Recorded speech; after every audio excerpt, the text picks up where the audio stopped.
Italian Lamborghini.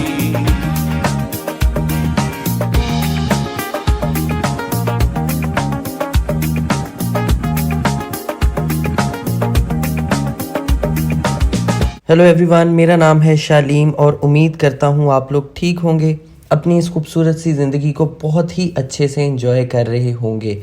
आज हम बात करने वाले हैं फ्रेक्स क्रिप्टो प्रोजेक्ट के बारे में। कैसा क्रिप्टो प्रोजेक्ट है ये फ्रेक्स शेयर, कौन सा कॉइन है, कैसा कॉइन है, अभी इसकी करंट कंडीशन क्या चल रही है, फ्यूचर में ये कैसा परफॉर्म कर सकता है और क्या इसके फंडामेंटल्स हैं। साथ में हम ये भी देखेंगे कि 2025 में जब सब क्रिप्टो कॉइन्स जो हैं अपना ऑल टाइम हाई बना रहे होंगे तो फ्रेक्स शेयर जो है अपना ऑल टाइम हाई क्या बना सकता है। तो इस तरह की इंटरेस्टिंग वीडियोस देखने के लिए आप प्लीज़ इस चैनल को सब्सक्राइब करें।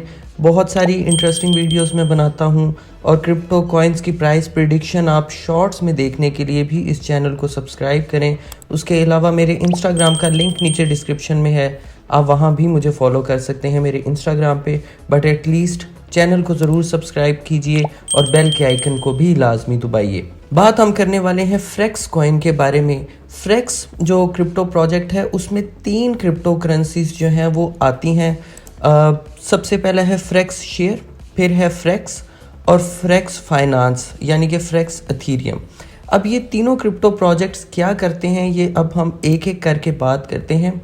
मेरे नज़दीक फ्रेक्स में बहुत ज़्यादा पोटेंशियल है फ्यूचर में ग्रो करने का और मैं फ्रेक्स को एक मल्टी टैलेंटेड जो है वो क्रिप्टो प्रोजेक्ट समझता हूँ क्योंकि बहुत सारे फीचर्स हैं फ्रेक्स में। फ्रेक्स को आप फ्यूचर का लीडो डाओ भी कंसीडर कर सकते हैं, फ्रेक्स शेयर को आप फ्यूचर का आवे कॉइन भी कंसीडर कर सकते हैं और फ्रेक्स को आप फ्यूचर में टेरा लूना भी कंसीडर कर सकते हैं। अब ये सब चीज़ें फ्रेक्स में किस तरह से हैं हम एक एक करके बात करते हैं। फ्रेक्स को अगर आप देखें तो फ्रेक्स शेयर जो है ये इनका गवर्नेंस टोकन है, यानी कि मेन क्रिप्टो कॉइन्स जो है फ्रेक्स प्रोजेक्ट का वो फ्रेक्स शेयर ही है। उसके अलावा अगर हम देखें फ्रेक्स का अपना स्टेबल कॉइन भी है जो कि $1 पर पेग्ड रहता है। अब ये स्टेबल कॉइन और फ्रेक्स शेयर जो है इसके बीच की स्टोरी अब मैं आपको बताता हूँ। ये सेम आप समझ सकते हैं टेरा लूना और USTC की स्टोरी आप समझ सकते हैं। बल्कि फ्रेक्स प्रोजेक्ट जब लॉन्च हुआ था तो वो टेरा लूना की वजह से ही लॉन्च हुआ था, टेरा लूना से ही मोटिवेशन हासिल कर वो लॉन्च हुआ था। बट टेरा की वजह से अब हम जो पेग्ड स्टेबल कॉइन होते हैं और जो गवर्नेंस कॉइन होता है, जिस तरह से टेरा था जो कि पेग्ड था स्टेबल कॉइन के साथ, अब हम थोड़ा सा उनसे घबरा जाते हैं। बट ये चीज़ भी रियलिटी है कि क्रिप्टो इंडस्ट्री को एक क्रिप्टो पेग्ड स्टेबल कॉइन की बहुत ज़्यादा ज़रूरत है क्योंकि कभी भी हमें वर्ल्ड में जो है वो इन्फ्लेशन देखने को मिल जाती है तो जो नॉर्मल करेंसी जो होती है वो इतनी ज़्यादा स्ट्रॉन्ग नहीं रहती, तो उससे बाकी जो फाइनेंशियल मार्केट्स होती हैं जैसे कि क्रिप्टो है वो बहुत ज़्यादा डिस्टर्ब हो जाती हैं। तो हमें क्रिप्टो इंडस्ट्री में एक इस तरह के स्टेबल कॉइन की भी ज़रूरत है जो कि क्रिप्टो के साथ ही पेग्ड हो। तो फ्रेक्स और जो फ्रेक्स शेयर है इसके बीच में जो सेम आप चेन समझ सकते हैं वो टेरा लूना और USTC की ही आप समझ सकते हैं। बट ये जो एक दूसरे के साथ पैक्ड हैं ये इस तरह से पैक्ड नहीं है। अब टेरा और USTC तो बिल्कुल ही एक दूसरे के साथ कोलेटरलाइज थे और पैक्ड थे। बट जो फ्रेक्स का स्टेबल कॉइन है उसके अंदर फ्रेक्स शेयर के अलावा भी बहुत सारे क्रिप्टो प्रोजेक्ट्स हैं और बहुत सारे स्टेबल कॉइन्स हैं जिनके साथ हमें फ्रेक्स का स्टेबल कॉइन पैक्ड नज़र आता है। इसीलिए अगर मैं आपको थोड़ी सी इसकी रेशियो दिखाऊं तो हमें फ्रेक्स का जो स्टेबल कॉइन है वो हमें बहुत ज़्यादा डी पैग होता नहीं नज़र आया। एक दफ़ा मेजर जो ये डी पैग हुआ था वो हुआ था ये 2021 में और तब भी इसकी प्राइस जो थी $1 से 98 सेंट्स तक ही आई थी। बट कुछ दिन पहले हमें ये काफ़ी ज़्यादा डी पैग होता नज़र आया है। ऑलमोस्ट मार्च 11 2023 को ये डी पैग हुआ था, तब इसकी प्राइस आ गई थी 94 सेंट्स पे। बट दूसरे अगर पैक्ड स्टेबल कॉइन्स के साथ हम कंपेयर करें तब भी ये बहुत ज़्यादा जो है डी पैग नहीं हुआ था।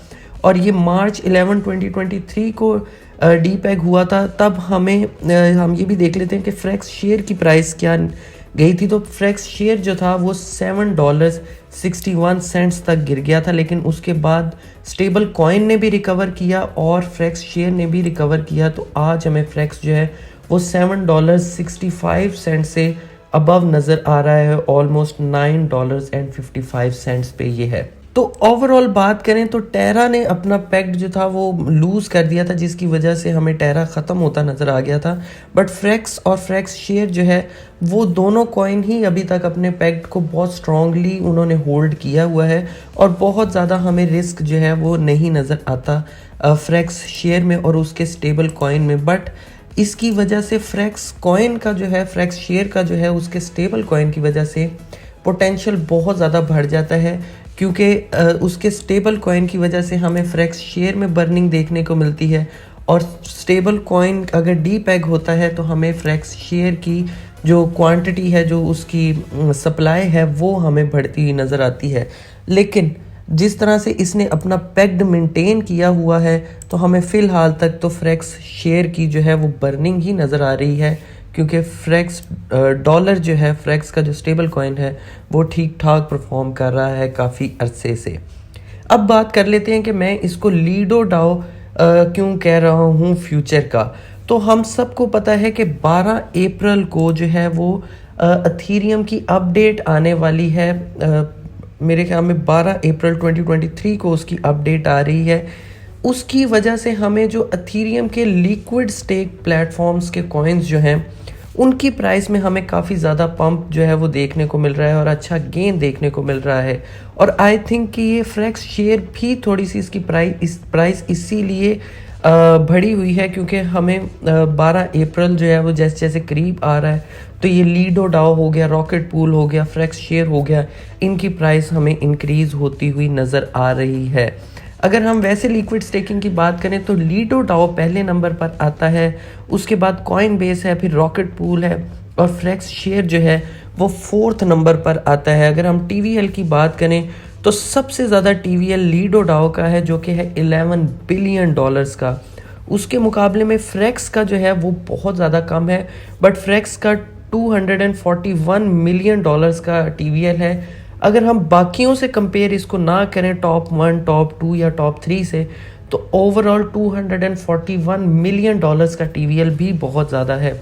और जैसे जैसे 12 अप्रैल 2023 करीब आती जाएगी, हमें इसका फ्रेक्स शेयर का TVL जो है वो बढ़ता हुआ नज़र आ सकता है, क्योंकि ये भी लीडो डाओ और रॉकेट पूल की तरह अपनी वेबसाइट पे अथीरियम की लिक्विड स्टेकिंग जो है वो प्रोवाइड करवाता है कि आपके पास अगर अथीरियम है तो आप उसको यहाँ पर आके स्टेक कर सकते हैं और बदले में आपको ये अपना जो एक रैप्ड अथीरियम है जिसकी प्राइस सेम अथीरियम वाली ही है, आपको बदले में ये वो दे देते हैं कि आपने अगर कहीं भी उसको यूटिलाइज़ करना है या आपको हमसे कोई गारंटी चाहिए अथीरियम को स्टेक करने की, तो उसके बदले में वो आपको अपना फ्रेक्स ईथर जो है वो देते हैं। तो मेरे ख्याल में लीडो डाओ और रॉकेट पूल के साथ साथ फ्रेक्स जो है वो भी बहुत बड़ा कंपटीटर है इस मार्केट में। तो आई थिंक कि लीडो डाओ और रॉकेट पूल का जो है वो काफ़ी बड़ा कंपटीटर है फ्रेक्स, और हमें फ्यूचर में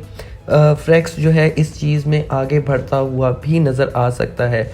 और 12 अप्रैल 2023 से पहले हमें फ्रेक्स की प्राइस में, फ्रेक्स शेयर की प्राइस में एक अच्छा इंक्रीज़ भी देखने को मिल सकता है। और तीसरी चीज़ जो मैंने आपको कही थी कि मैं इसको फ्यूचर का आवे क्यों कंसीडर करता हूँ, आप देख सकते हैं कि एथीरियम की लिक्विड स्टेकिंग के साथ साथ फ्रेक्स आपको लैंडिंग और बोरोइंग का भी फीचर प्रोवाइड करता है, जो कि आवे भी आपको प्रोवाइड करता है। तो अगर हम लैंडिंग और बोरोइंग में देखें रैंकिंग, तो आवे हमें पहले नंबर पर नज़र आता है जिसका $5.71 बिलियन का TVL जो है। उसके बाद जस्ट लैंड है। फ्रेक्स की बात करें तो वो हमें 10th नंबर पर नज़र आता है जिसका TVL है ऑलमोस्ट $95 मिलियन का। काफ़ी अच्छा TVL है, बाकियों के मुकाबले में ज़रा कम है, बट इतना बुरा नहीं है कि हम इसको कुछ रैंक ना कर सके। दूसरा, अगर हम लीडो डाओ को देखें और आवे को देखें तो वो सिर्फ एक सेक्शन में है। लिक्विड स्टेकिंग में लीडो है और लेंडिंग एंड बोरोइंग में आवे हमें नज़र आता है, बट फ्रेक्स के अंदर ये एक ख़ासियत है कि वो हमें लिक्विड स्टेकिंग में भी नज़र आता है, एक अच्छी रैंक पर नज़र आता है, और लैंडिंग और बोरोइंग में भी हमें वो नज़र आता है और उसकी रैंकिंग हमें अच्छी नज़र आती है। इस वजह से मैं फ्रेक्स शेयर को एक मल्टी टैलेंटेड क्रिप्टो कॉइन समझता हूँ और क्रिप्टो प्रोजेक्ट समझता हूँ, क्योंकि ये आपको हर क्रिप्टो जॉनरा में अपना नाम बनाता हुआ नज़र आ रहा है। चाहे वो टेरा की तरह एक अपना पेग्ड स्टेबल कॉइन लॉन्च करने की बात हो, या फिर लिक्विड स्टेकिंग की बात हो, या फिर वो लैंडिंग और बोरोइंग की बात हो, हमें फ्रेक्स जो है वो हर जगह पर ही नज़र आ रहा है। उसके अलावा एक और मैं आपको इंटरेस्टिंग बात बताऊं तो आप इनके प्लेटफॉर्म पर जो एथीरियम जो है वो स्टेक करते हैं, उसमें जो फीस कटती है फ्रेक्स के प्लेटफॉर्म पर, फ्रेक्स फाइनेंस पे, अगर आप एथीरियम की स्टेकिंग करते हैं और जो उसमें फ़ीस जनरेट होती है उसका 90% जो है वो ये फ्रेक्स शेयर को बाय बैक करते हैं और उसको बर्न कर देते हैं। तो यानी कि हमें दो तरह से फ्रेक्स शेयर में बर्निंग नज़र आती है। एक, जब उसके स्टेबल कॉइन की यूटिलिटी बढ़ रही है और उसकी प्राइस जब बढ़ती है, तब हमें फ्रेक्स की जो है वो बर्निंग नज़र आती है। उसके अलावा जितने लोग फ्रेक्स फाइनेंस के ऊपर एथीरियम स्टेक करते हैं, उससे जो उसकी फ़ीस जनरेट होती है उसका 90% वो फ्रेक्स शेयर को बाय बैक करके बर्न कर देते हैं। उसके अलावा एक और मैं आपको इंटरेस्टिंग बात बताऊं तो फ्रेक्स फाइनेंस जो है वो एक DeFi प्रोजेक्ट है, एक डिसेंट्रलाइज प्रोजेक्ट है। तो डाओ की शक्ल में वो चलता है, यानी डाओ के सिनेरियो में ये होता है कि आपके पास जिस कंपनी के जितने ज़्यादा क्रिप्टो कॉइन्स हैं, आपके पास अथॉरिटी ज़्यादा है कि आप अपने प्रपोजल को और आप अपने डिसीजन को एक्सेप्ट करवा सकते हैं। इसी तरह अगर हम देखें तो कर्व भी एक डिसेंट्रलाइज प्रोजेक्ट है, कर्व डाओ, आपको इसके नाम से ही पता चल रहा होगा। तो कर्व डाओ के जो टोकन है CRV, वो सबसे ज़्यादा है कॉन्वेक्स फाइनेंस के पास, यानी कि कॉन्वेक्स के पास कर्व डाओ के कॉइन्स जो हैं वो सबसे ज़्यादा हैं। इसी तरह कर्व डाओ के ऊपर जब कोई प्रपोजल आता है तो अगर उसको मनवाना है तो कॉन्वेक्स जो है अपने पास सबसे ज़्यादा CRV टोकन होने की वजह से वो अपने प्रपोजल को अप्रूव करवा लेता है कर्व के ऊपर। तो कॉन्वेक्स की एक बहुत बड़ी मोनोपोली है कर्व डाओ के ऊपर। इसी तरह जो फ्रेक्स फाइनेंस है उसके पास कॉन्वेक्स के CVX कॉइन्स सबसे ज़्यादा हैं।